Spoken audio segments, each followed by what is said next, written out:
el episodio 4 de Verso y Reverso habíamos dejado a Juan Pablo Roa y Roberta Raffetto con los preparativos del Festival de Poesía Animal Sospechoso.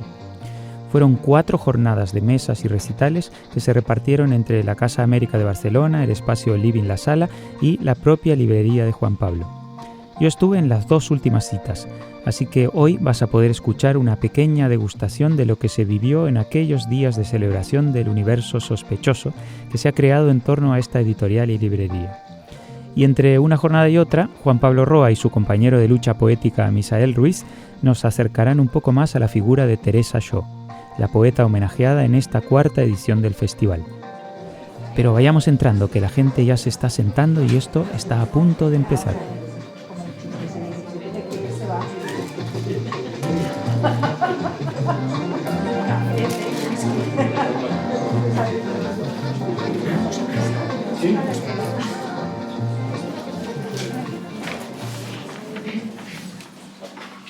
Hola, buenas tardes. Muchas gracias por estar aquí. Sabemos, según lo reafirmó Alejandra Pizarnik, que la poesía es el lugar donde todo sucede. Y constatar eso en todas y cada una de las lecturas que se han hecho y se harán en este 4º Festival Internacional Animal Sospechoso, en esta edición en homenaje a la poeta uruguaya Teresa Shaw, aquí presente, es algo que sorprende y sacude. Porque cada vez que alguien ofrece una nueva lectura de un poema, es eso, una nueva lectura.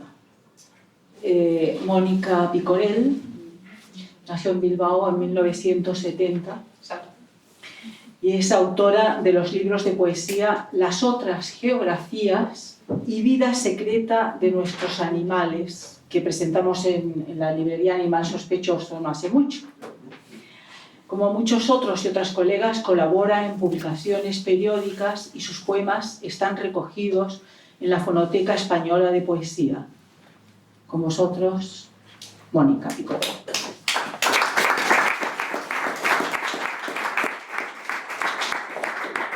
Gracias, querida Neus. Quiero agradecer muy brevemente a los organizadores, Juan Pablo, Roberta, Misael. Gracias por el esfuerzo y que siga muchos años. Voy a leer una pequeña selección de Vida secreta de nuestros animales, que es el último libro, y me gustaría acabar con un poema inédito también, muy breve. La casa del padre. La casa del padre era gris. Allí dejé los perros pacificados en su hora de recreo. El disfraz de heroína que me quitabas con manos de adormidera y el azafrán que incineraba el mar. Afuera la noche se reunía y entraba. Alguien aprende a nadar hacia otro lugar. Sentado a la mesa de los domingos, como un animal de dientes y vino, como si no importara esta mesa de fiesta, solo que germine este plato que ofendes con tus difuntos y tu nieve, mientras algo está creciendo en esta cocina de hambrunas, mientras duermes como un animal de dientes y alcohol, alguien aprende a nadar hacia otro lugar. Son las 11:30. Esta noche también pasará el camión de la basura.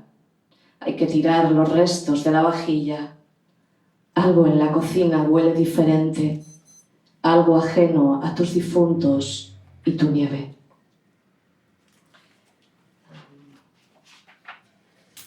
Junco.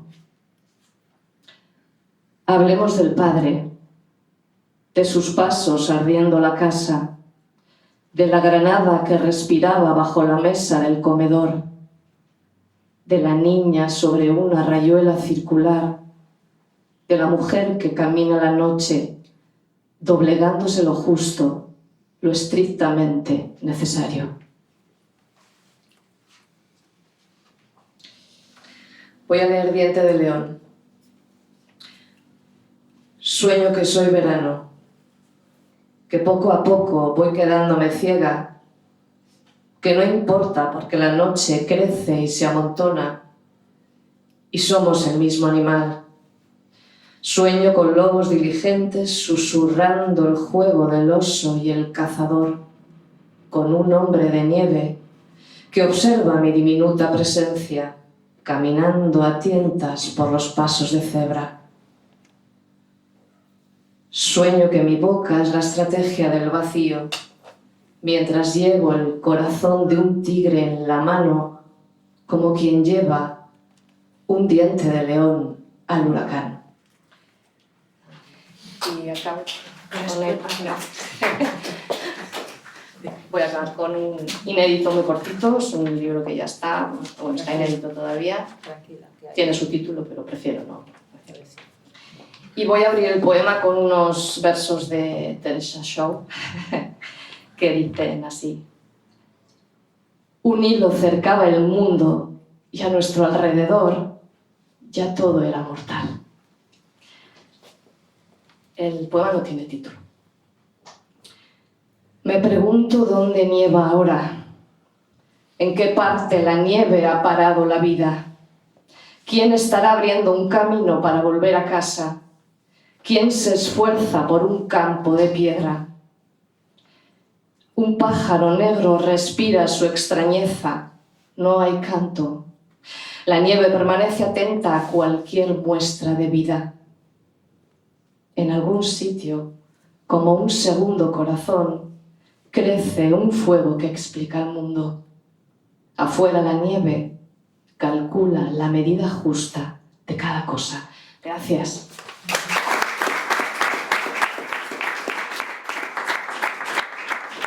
Gracias, Mónica. Iván Cabrera Cartaya nació en 1980 en Tenerife. Es licenciado en Filología Hispánica y Filología Clásica. Ha obtenido numerosos y prestigiosos premios. Por favor, Iván, cuando quieras.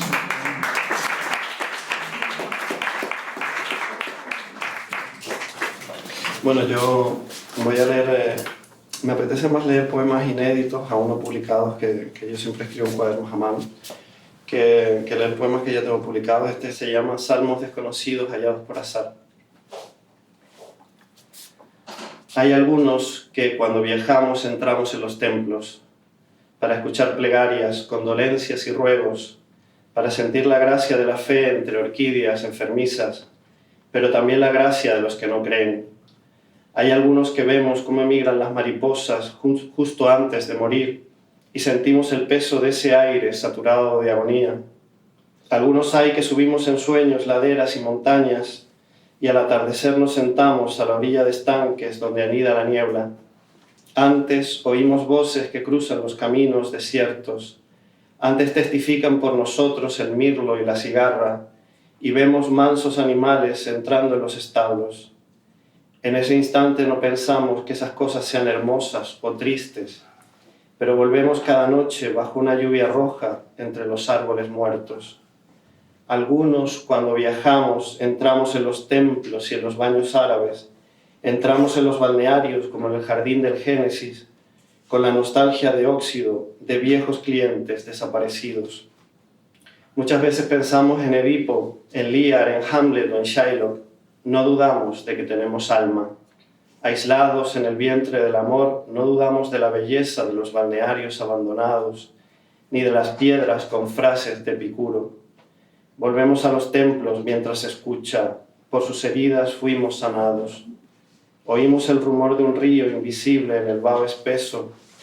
Querríamos rezar, pero pecamos buscando diferencias entre un insecto y un ángel. Algunos, después de irnos, entramos en los templos, nos inclinamos en iglesias abandonadas, donde crece sin orden la lujuria, recortamos la vida con tijeras minúsculas. Este se llama Solo un estado de ánimo. Ni necesario ni imposible, no soy más que un estado de ánimo, cambiante como el giro de un cometa o la altura de un grito en la montaña rusa. No hay que hacerme mucho caso, no soy una persona de confianza, solo un sensual con la cesera hueca. Jamás expreso ideas nuevas, tan solo sé dar vueltas en torno a una noria de luces engañosas, como el niño asombrado e imbécil de un cine en blanco y negro de una feria de provincia. No soy original, no expongo nada asombroso. Nunca descubrí un continente, ni siquiera un islote, un pescado, una moneda etrusca. Nada puedo. Este círculo vicioso de la vieja retórica y sus leyes me ha maniatado para siempre. Mis fuentes se secaron hace mucho, mis referencias son de sobra conocidas.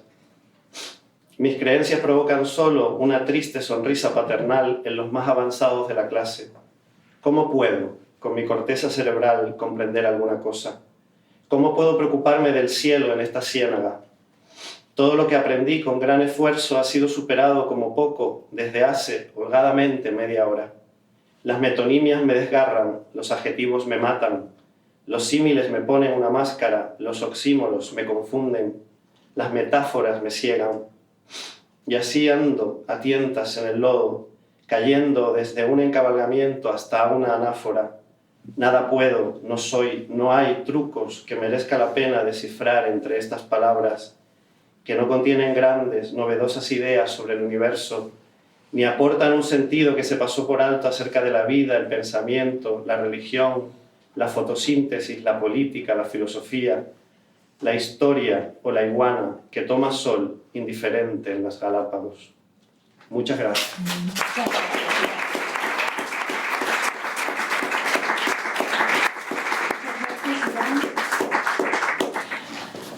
A continuación va a leer Joana Casanovas, que nació en Barcelona en 1966, el año del caballo de fuego, los chinos. Eso no está en su biografía, pero me acabo de acordar. Es poeta, artista plástica y psicoterapeuta. Licenciada en Historia del Arte y diplomada en Restauración de Pintura Mural y Transportable. Y en este 2024 ha publicado su primer poemario, Poética de las Estructuras en Animal Sospechoso. Cuando quieras. Bueno, leeré unos poemas, más bien he elegido unos breves de Poética de las Estructuras. En clave palabra. Rastro del rasgo fuera muros, comprensibilidad. Llanura abierta. La hay. Rumiantes de empalizado, lamiendo el empieza y acaba. Del enclave, zanja sangrante, palabra. Tú me dijiste que la habito.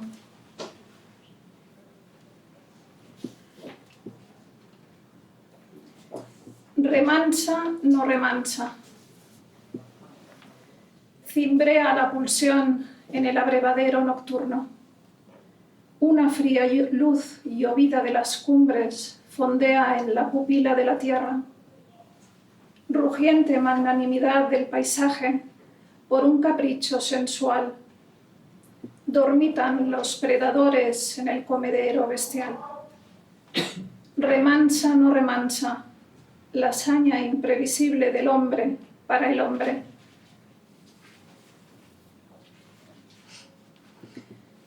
Los zapatos quietos. Todas las noches, junto a la cama, los zapatos quietos, llenos de nuestra muerte, cantando el tralalá de nuestros días.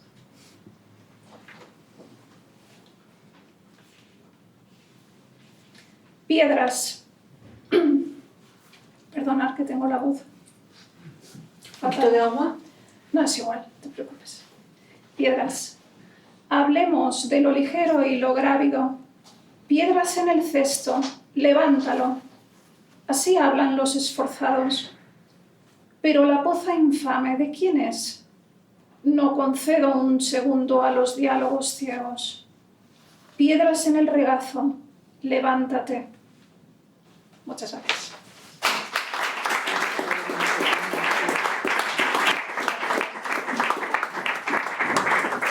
Y ya vamos a pasar a barcelonesa, nacida en 1963, Susana González Túrigas. Es licenciada en Filosofía. El cuerpo del hambre, editado este año 2024, recoge sus 2 primeros libros en edición bilingüe catalán-español. Susana, cuando quieras, y añade lo que quieras.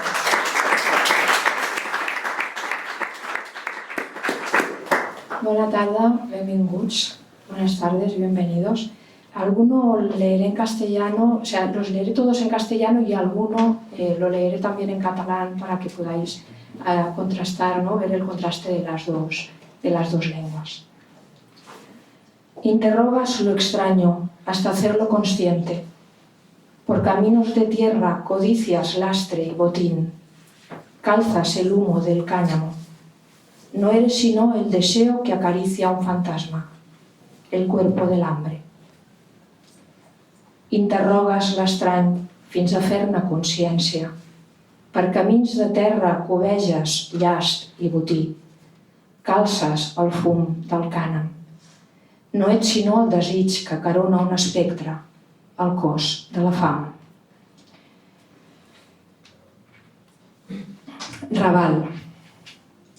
Vagabundeo por el Raval, a un paso del comienzo, a esto de cerrar el círculo.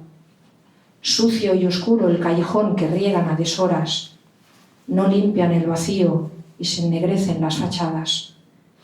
Me observas desahuciado desde un rincón. Tuerces el gesto porque era falsa la esperanza de la luz.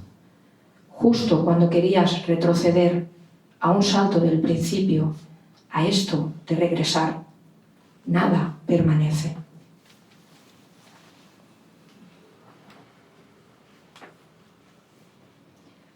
Sobre la palabra.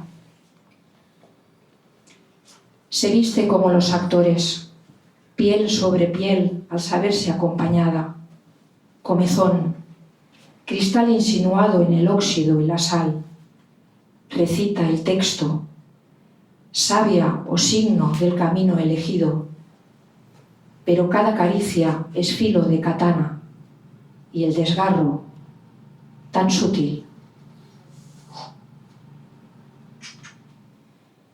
Y al final las voces tienen un destino que es desaparecer, ¿no? Hay un poema póstumo, se llama, que habla de un hombre que se afana en poner la mesa esperando unos invitados. Un hombre solo compone silencios. Tazas y platillos tintinean entre sus dedos mientras pone la mesa. Trabaja absorto. Es ahora. En otro momento no estaba. Ni la mesa, ni el lugar. Lejano el tintineo de tazas y platillos. Quizá el viento, la luz sedienta. Un home sol compon silencis. Tasses i platerets li dringuen entre els dits mentre para taula. Feineja abstret. És ara. En un altre moment no hi era, ni la taula ni el lloc. Lluny el dringar de platerets i tasses. El vent potser, la llum assedegada. Moltes gràcies.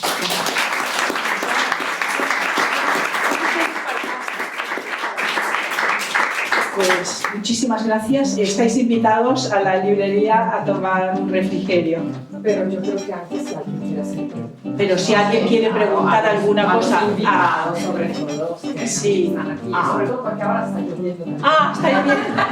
Pues muy bien. Se abre el turno de preguntas. Si alguien no entendió un poema, se lo repetimos. Podemos hacer una tesis sobre esto. Pues vamos a aprovechar el descanso para escuchar lo que Juan Pablo Roa y Misael Ruiz me contaron sobre Teresa Shaw. Yo mismo tengo que reconocer que no conocía su obra antes de ver la programación del festival, así que les agradezco mucho el descubrimiento. Y más allá del reconocimiento a la trayectoria poética, puedo decir que en las 2 jornadas en las que estuve percibí que en torno a ella flotaba algo realmente especial. Creo que tú también vas a poder sentirlo. ¿Por qué se respeta tanto a Teresa en Barcelona, ¿no? Que lo vimos en el festival, había un ambiente de, no diría de veneración, pero casi, ¿no?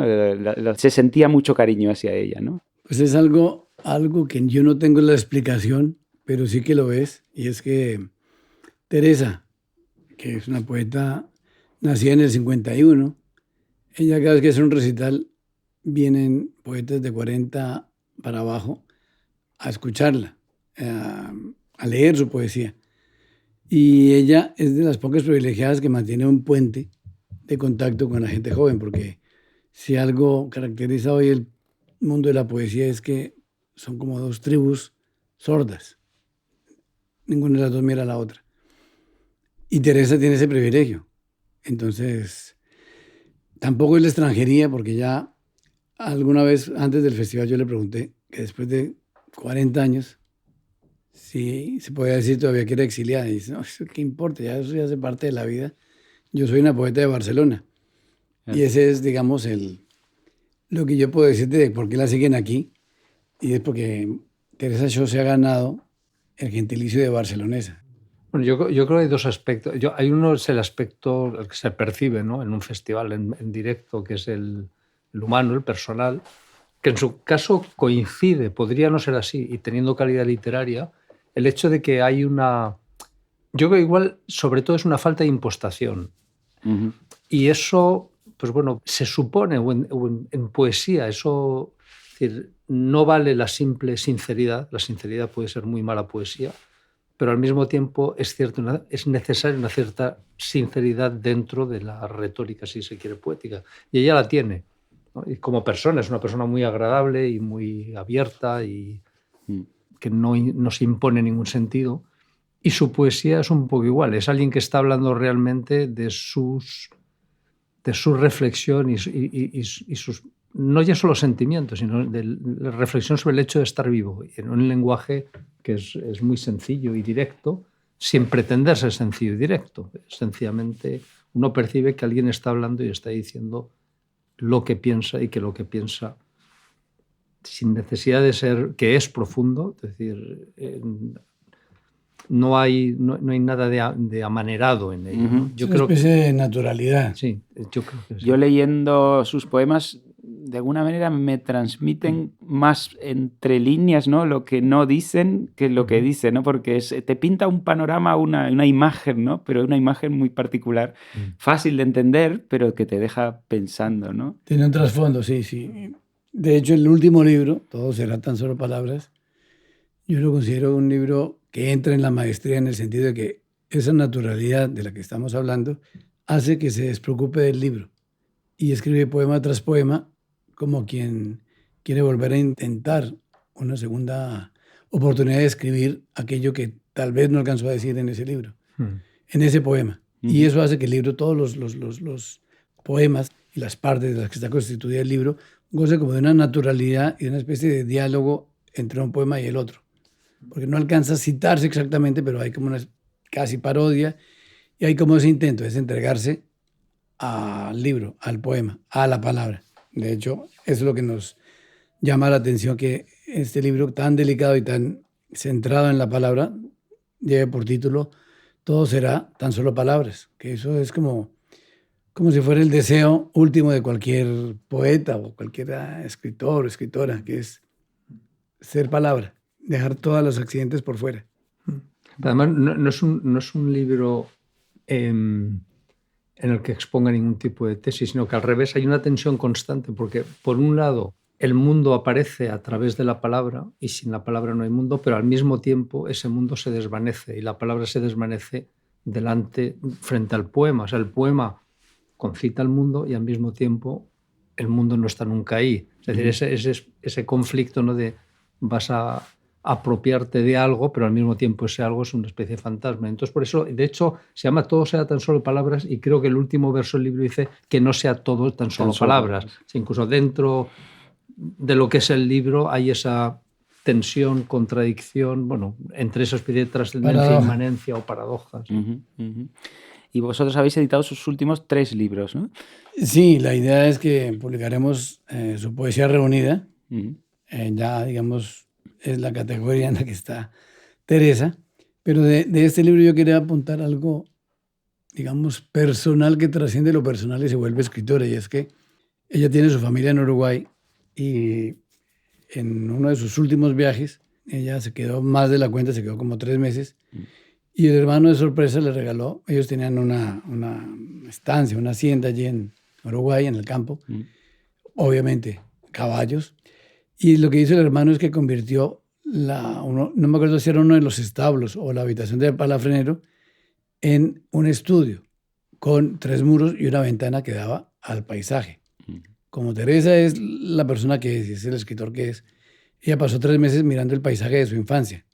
Entonces, esa ambigüedad dio que el libro esté muy concentrado en la mirada, habla del paisaje, pero al mismo tiempo está hablando de sí misma, de su paisaje de infancia. Y que, como sabemos, ese regreso, ni siquiera viviendo en el mismo país, lo puedes tener, porque el regreso al país de la infancia es una ecuación imposible. Entonces, a mí parte de lo que hace interesante el libro es cómo todos esos accidentes contribuyeron accidentalmente a hacer un libro tan sin pretensiones, pero tan formidable y tan sólido, porque tú me pones a mirar delante de una ventana y nunca veré ese paisaje que ella está viendo en su libro, en su escritura. Y yo como uruguayo leyéndolo sí que me siento muy reflejado en lo que describe, ¿no? Es muy... Bueno, a mí también me lleva a mi infancia y al campo en Uruguay, ¿no? Los árboles, los árboles, los caballos... la presencia del caballo, que hay algo de presencia del caballo, hay esa naturalidad de haber estado allí. Yo creo que, Misael, tú estuviste también, ¿no? En el campo allá. Sí, de hecho, en donde ella, bueno, donde digamos la casa de la familia. Y bueno, sí, es que es... bueno, en realidad es irrelevante, ¿no? O sea, porque de hecho no es una poesía muy descriptiva, aunque haya esos toques, ¿no? Alguien lo puede reconocer, ¿no? Pero que si reconoces igual ese... Igual hay una desnudez en el paisaje, por esos paisajes tan amplios, ¿no? Aunque haya árboles, pero que hace que también que sean unos poemas de esa manera, no son un poema, no sé, tropical, es todo lo contrario, ¿no? No es seco, no es desértico, pero al mismo tiempo hay un espacio para la contemplación, si se quiere, ¿no? Si se quiere presentar de ese modo. Sí, yo lo veo como es honesto, pero sin pretensiones, ¿no? Es un lenguaje accesible, pero no por eso simple, ¿no? O sea, tiene esas cosas. Es que la sencillez no es simple. Exacto. Yo pensaba esto es como cuando ves a alguien, ¿no? Un virtuoso tocar un instrumento y dices, no parece tan difícil, ¿no? Ya, sí. Tiene esa cosa, ¿no? Y aquí pasa un poco esto. ¿Habéis visto una evolución en estos últimos 3 libros? ¿Son diferentes? ¿Qué percibís vosotros como editores? Yo creo que son 3 libros muy diferentes entre sí. Una cosa es Cabañas en el desierto, que es un libro de intenciones, un libro preocupado por la escritura, pero preocupado también por el trasfondo moral de lo que escribe. Ahí trata desde problemas filosóficos hasta la teoría del Big Bang, siempre visto desde la poesía, desde esa mirada humana, que es la mirada de la escritura sobre el propio mundo. Luego hay un libro un poco más... digamos, Todo es deriva. Todo es deriva, que es un libro un poco más urbano, si se quiere, invadido de naturaleza, pero es una poesía que piensa en un devenir más citadino, digamos, en un tipo de humanidad más urbanita. Y finalmente, en Todo es tan solo palabras, es como si hubiera, ¿sabes? Como el tiempo, cómo va desgastando nuestra escritura, que al final un trazo que decía A ahora es como una tilde. Y sin embargo reconocemos ahí la A. Entonces, en ese libro de Teresa es como si su gesto se ha desvanecido, ya no es tan fácil decir, es blanco, negro, alto o bajo, pero ha llegado como una especie de desnudez o de verdad última, si eso se puede decir hoy en día, en la escritura, que es un libro de despojo, en mi opinión. Entonces ahí vemos sí que aunque no hay un ciclo, hay como una mirada donde la madurez se hace libre y ligera. También es como si el tiempo funcionara al revés, ¿no? Como el cuento ese Carpentier, ¿no? De la guerra del tiempo. Yo percibo, por ejemplo, a partir de Todo es deriva hay memoria, hay un regreso, digamos, a la memoria del grueso de tu vida. Y es como si ahora en este último volvieras, no es que vuelvas a la infancia, que también hay, sino vuelves como al fundamento de lo que es tu vida. Quizás porque estás más cerca de ese fundamento y todos vamos regresando allí de donde surgimos. Y esa es la sensación que tengo, ¿no? Es más construido Cabañas en el desierto. Claro. Es de una perfección formal, aunque con un estilo muy peculiar, el de Todo es deriva, una especie de poemas en prosa, no prosa poética, ¿no? Con una puntuación determinada, rítmica. Y en este es como si ya todo se importara, diera igual, ¿no? Es la sensación que yo... Y el trasfondo moral es como si hubiera llegado al vive hoy. La dimensión del tiempo es ahora. Estás vivo ahora, es ahora que ves, es ahora que estás. No hay, digamos, la parte temporal es secundaria, no porque sea secundaria, sino porque ya estás en un momento en que no importa tanto, no hay tanto drama en el tiempo, sino simplemente la parte, digamos, pragmática de aceptar que el tiempo es ahora. No, pero yo creo que va más allá, va incluso casi como lo que diría Santillana, o sea, ahora ya vive en el país de las esencias, ¿no? Ya lo que es y lo que no es, poca importancia tiene. Y puedo imaginar ese paisaje así, esas llanuras, donde algo que ves a lo lejos está o no está, pero es igual, si está en tu cabeza es como si estuviera, ¿no? Entonces esa... Como que lo que fue es. Sí. O lo que es fue. Sí. Es decir... Sí.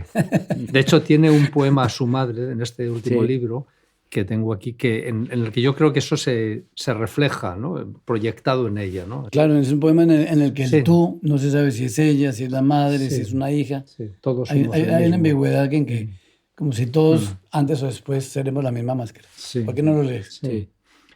Mi madre tiene 90 años. A veces resbala y se cae. Siempre tiene suerte, apenas unos machucones. Pero el otro día me habló desde otro lugar, desde un lugar que solo ella comprende. Un lugar donde el lenguaje se abisma y no es silencio. Un lugar de soledad y presencia desnuda, del que nosotros estamos ausentes. Es el lugar del jardín donde florecen los membrillos cada primavera. ¿Lo teníais muy claro? ¿Cada año dedicáis el festival a una persona, a una poeta, a un poeta? ¿Y por qué este año a Teresa?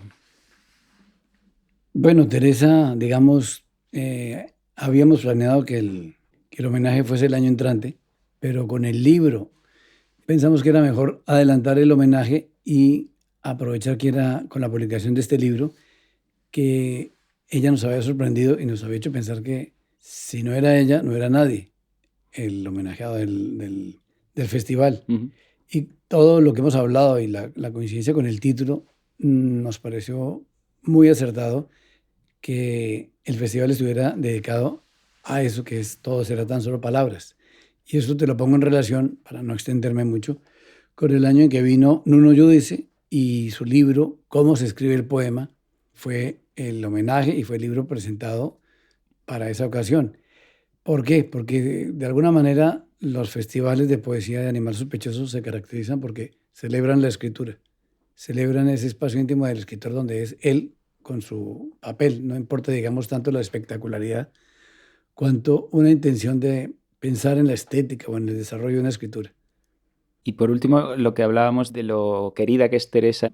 Luego, hablando con Miriam Reyes, también ella habla muy bien de Teresa, y yo pensaba, son dos poetas muy diferentes, ¿no? Una que juega mucho con la vanguardia, con experimentación, y una poeta ya madura como es Teresa, ¿no? Y ¿qué hace que vuelva, que conecte también, como tú decías, con la juventud, con la gente que está en otra parte, ¿no? del camino? Yo creo que eso es algo tan fácil como la maestría, si eso se puede llamar.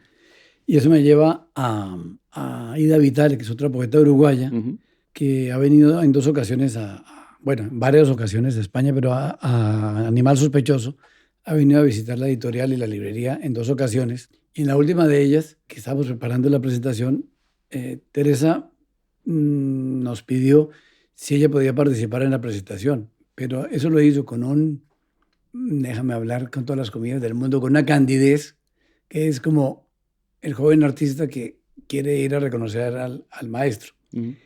Creo que eso ella, sin darse cuenta, lo transmite hacia abajo o hacia los lados, porque ella, cuando va a leer, casi que pide disculpas. Ella cree que está invadiendo el espacio y no se da cuenta que lo que queremos es escucharla. Entonces, yo creo que eso le da un aire genuino que atrae. No es el maestro que está más allá de las cumbres, sino es el maestro que se hace al lado tuyo y te pide disculpas por hablarte. Entonces creo que eso es lo que definiría a Teresa, esa sencillez no impostada, esa gratitud con la vida. Es como si la palabra de la poesía, a diferencia de otras, tiene más efecto, igual otras también, cuanto menos tratan de imponerse, ¿no? Es como el poder y la autoridad. La autoridad no la tienes porque tengas el poder, te lo ganas de otra manera, ¿no? Y el hecho Te lo dan. Te lo dan los otros, y te lo dan precisamente porque no tratas de imponerlo. Yo creo que eso es algo así. Lo que pasa es que, claro, se juntan, ¿no? Los accidentes. Todos los accidentes humanos y uno quiere estar aquí o allá, pero en realidad lo que es la palabra funciona poéticamente de esa manera, yo creo, el poema, ¿no? No, además que y es como si de alguna manera Teresa goza de ese don de la conversación con la humanidad. Estoy aquí para hablar.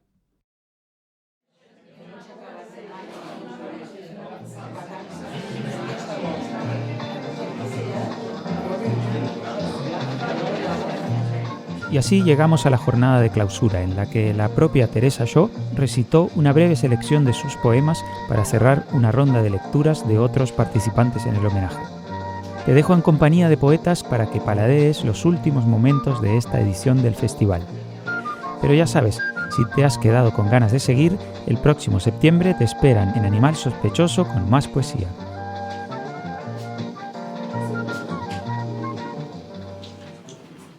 Bueno, muy buenas tardes. Bienvenidos al al recital de clausura del cuarto festival de Animal Sospechoso.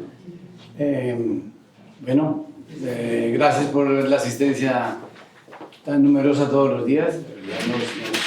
Nos hace sentir abrazados y con ganas de seguir invitándolos a estos recitales y eventos que reúne al mundo de Barcelona alrededor de la poesía.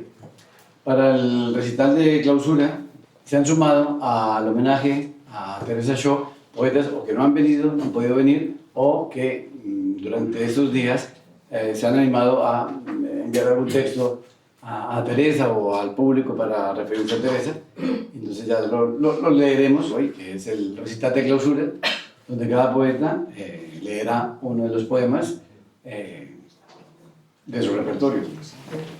Ahora va a salir, María, que va a leer un par de textos de algunas personas que han querido rendir homenaje y que no están aquí, por diversos motivos. Entonces nos va a leer María, que es la hija de Teresa. Estimada Teresa, he pedido a Neus Aguado tu correo electrónico, puesto que deseaba adherirme al homenaje que justamente te rinden en Barcelona. Un abrazo personal, sincero y poético, Teresa. Cuando volvamos a encontrarnos, lo compartiremos. Enhorabuena, estoy deseando leer tu próximo libro. Tere Irastorza, Garmendia. Queridos, como aún no estoy lo suficientemente fuerte para acompañarlos, les mando unas líneas que desearía leyeran para Teresa. Ella me escribió diciéndome que me extrañará. Lo siento tanto. Les deseo un exitazo y un gran disfrute. Un abrazo, Cristina Grisolía. Querida Teresa, felicitaciones por el nuevo libro de poesía y por este tan merecido homenaje. Tu amiga, Cristina Perirossi.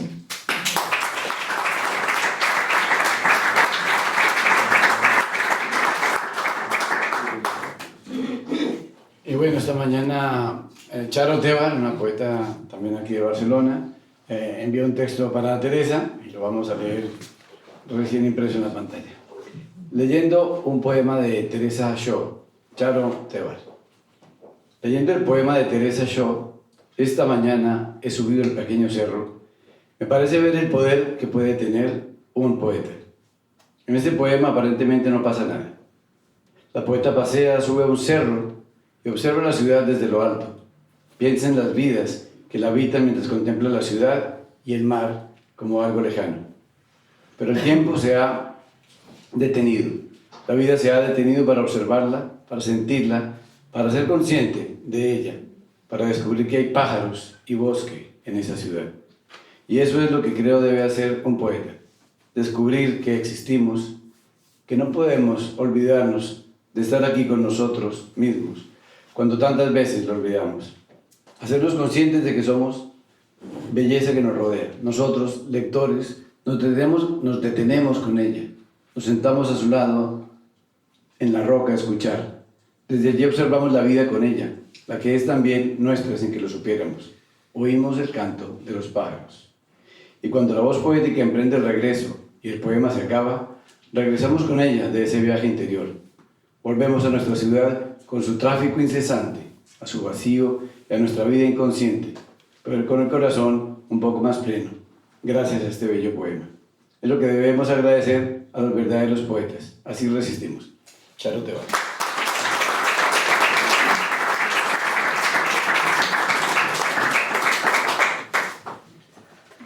Buenos días a todos y entonces ahora sí que convidaré a cada poeta que leerá su poema a pasar aquí adelante. Le posicionaré bien el micrófono para que pueda empezar a leer. Empezamos con Neus Aguado. Muchas gracias, Roberta. Muchas gracias a Animal Sospechoso y a su equipo. Y muchas gracias a todos los que estáis en esta sala hoy, porque es algo muy significativo que todos los días se haya llenado el festival. Es algo que no suele ocurrir, no en este festival, en los festivales internacionales incluso. Entonces, nuestro agradecimiento a todos los que hemos participado. Y Teresa, ya sabes que te admiro como poeta, que hemos hecho un camino juntas en esta Barcelona y que espero que siga. Gracias por todo.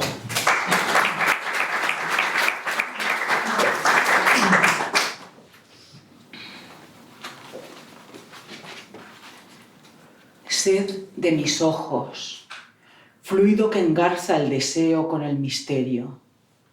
¿Por qué golpeas y aceleras el decir de palabras olvidadas en un camarote sin retorno? ¿Por qué me dejas a la intemperie con una taza de café en la mano? ¿Por qué me obligas a recordar el canto infantil acerca de un río? ¿Por qué te cuento retazos de mi infancia atropelladamente, como si se me acabara el día, la tierra, la vida, en ese instante en que eres presencia absoluta y yo me escondo? ¿Por qué te busco entre cientos de personas y me parece que tu voz es la de mi hija? Y es mi propia voz y tiemblo y lloro al oírla.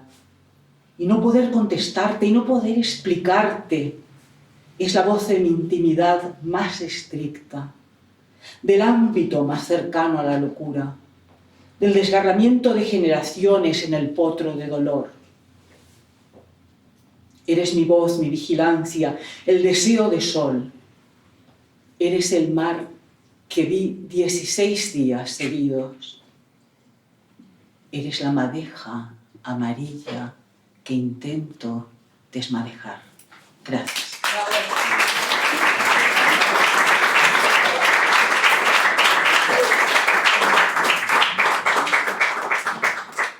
Entonces seguimos invitamos a Aurora Camero. Hola, buenas tardes. Nuevamente agradecer a Teresa, a Roberta, a Juan Pablo por esta oportunidad. Es muy bonito habitar este espacio y saber estos trasvases generacionales de tanta experiencia que pueda haber. Pienso que las personas que estamos apenas emergiendo y formando una carrera tenemos que ver también los lazos que se han construido a lo largo del tiempo y que nos permiten a otras voces estar acá. Así que es un privilegio para mí estar acá representando ya no solo a mi casa editorial, sino a todas las personas que han hecho posible que esté aquí, ¿no? Y nada, dedicado a todas las personas aquí presentes. Hasta que supe mi sexo y el antílope bajó de la pirámide de Jade, hasta que diminutas cruces formaron su esqueleto, la beatitud orgánica y las células aclimatándose, mi primera bocanada aflorará invertida más adentro de esta reencarnación virtual, estos acuarios uterinos, hasta que supe mi sexo y no pude despertar del ruido, hasta quedarme hueca, sola entre los hologramas y una infancia de marionetas sepultadas, niñas muertas en mi garganta de bronce, vocales que no conozco, vocales claras como un racimo líquido escurriéndose desde el violeta hasta las quemaduras y su apogeo, hasta que supe mi sexo, definitivo en las estanterías de los catedráticos, mi sexo clínico, hasta que supe mi desarraigo y se rompieron los vértices y las raíces no retuvieron más el árbol, hasta que conocí los vocablos y el ángel escapó del roble, hasta que los ojos de los búhos soñaron la nitidez del frío y mi cuerpo encontró su residencia, violenta fecundación ultramarina, hasta que las algas se enredaron en mi pelo y temblaron los estambres del molusco, hasta que supe mi sexo y era violeta, violeta, violeta, violeta, violeta, violeta, violeta. Gracias.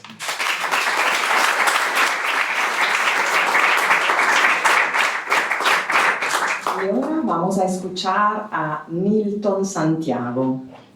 Gracias. Buenos días, queridos amigos. Gracias por su compañía. Un abrazo a todos. Caja negra. Cuando la avioneta se estrelló, yo aún no tenía una vida asignada.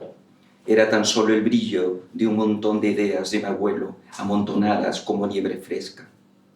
Lo siento. Decía que en aquel momento yo era un montón de ideas, pero no es cierto.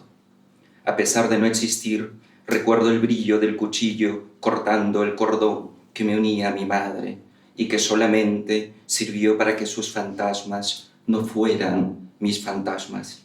Es decir, la no existencia no quiere decir la no memoria. Mi abuelo tenía razón. La vida es un joven piloto inexperto atravesando en avioneta una tormenta de nieve.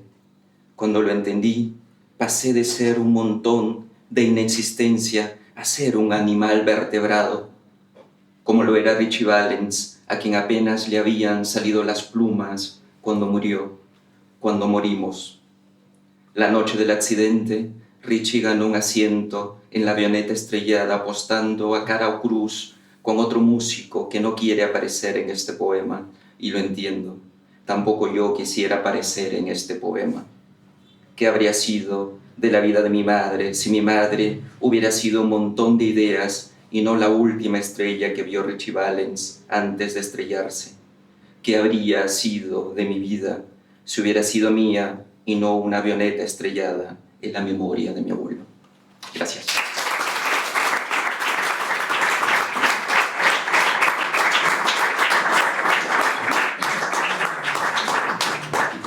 Gracias. Y ahora vamos a invitar a José Ángel Silleruelo. Amigas, amigos, gracias por estar aquí. Voy a leer un poema escrito hace 30 años, en la época en la que nos veíamos con Teresa en el Café Bauma, intentando cambiar el mundo. No cambiamos nada, pero tampoco nos cambiamos a nosotros.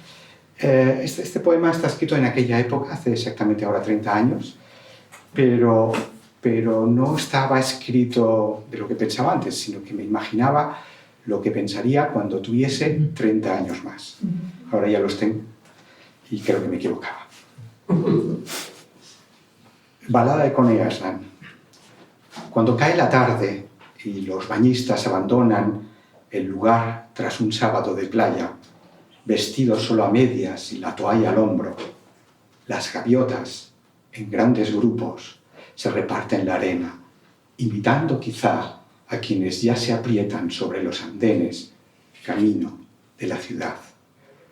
Desde un bidón así, como este al que ahora me encaramo, contemplé las gaviotas el día en que cumplí los 17. No lo recuerdo por casualidad. Era domingo y todos habían ido al baile, menos yo, que acunaba mi primer desengaño. Las vi llegar y mezclarse con los bañistas últimos. Pensé que desde ese momento ellas iban a convertirse en un símbolo propio del amor.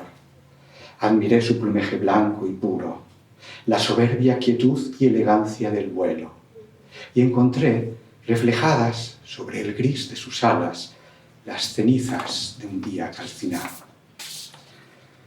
También tuve, sentado en el bidón, una esperanza súbita. Los grises eran más suaves que las puntas negras de donde procedían. Luego escribí. Vuelo de gaviotas, negro, gris, blanco, puente hacia lo puro. En eso pienso ahora mientras veo cómo rebuscan con el pico entre la arena y cubos de basura restos que tragan con innoble prisa. Lonchas de mortadela en bocadillos mal mordidos, filetes rebozados, muslos asados en los puestos de la calle que los niños esconden tras morder la crujiente grasilla de la piel. Qué pajarracos carnívoros, rastreros y farsantes fueron un día el símbolo más puro del amor. Amor. Alguien asoma tras las dunas medio desnudo, las insulta y lanza latas a su intrusismo tan malsano y obsceno. Las gaviotas lo recuerdan siempre cuando cae la tarde. Gracias.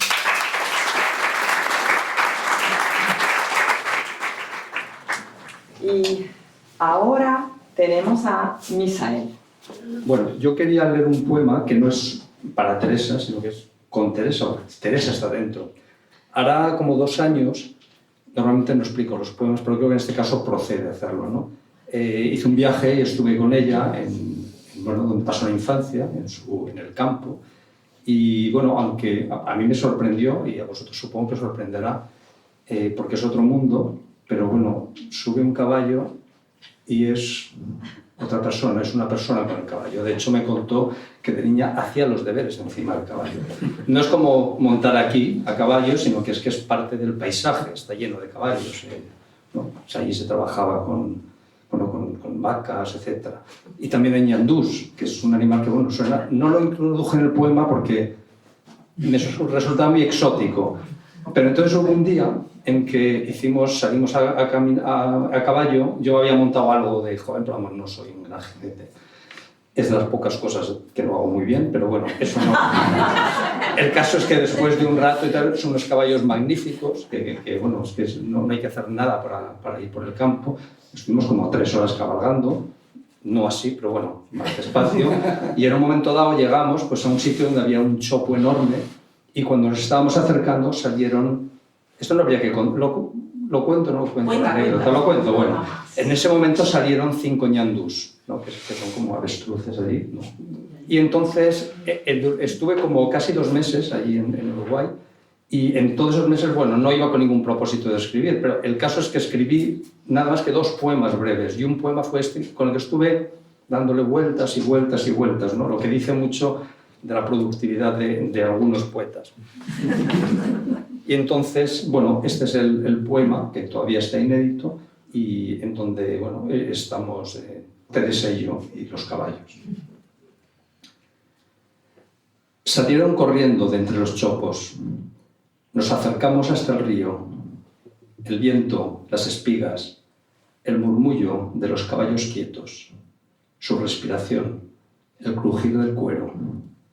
Sentimos el silencio húmedo, la ausencia de sus cuerpos. Al llegar al camino, los vimos a lo lejos, 5 grandes aves corriendo por el prado, sus zancadas de viento. Bueno, pues nada, por Teresa.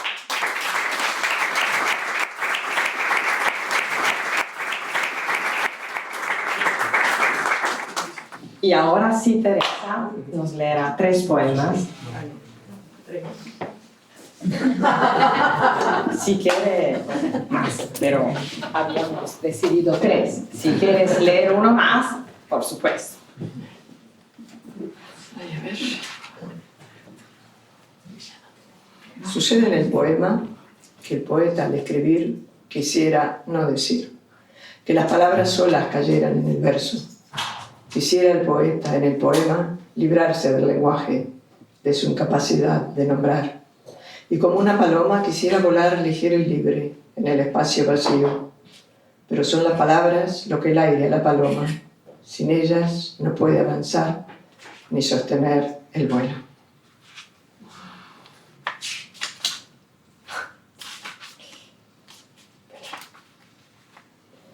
Doce caballos cabalgando.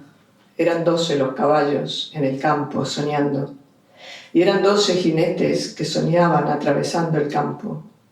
Y era el campo soñando con los jinetes y los caballos atravesando el campo. ¿Qué más? Sí. A ver. Sí. He aquí el cuerpo. Despertar cada mañana en el cuerpo. Aquí los brazos, aquí las piernas, la cabeza, la sangre fluyendo, los músculos, las palabras que lo nombran, sus arrugas.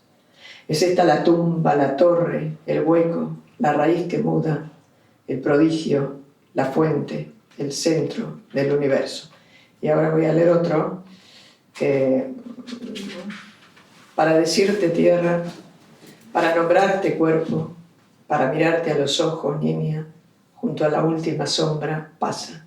Aquí comienza la vida.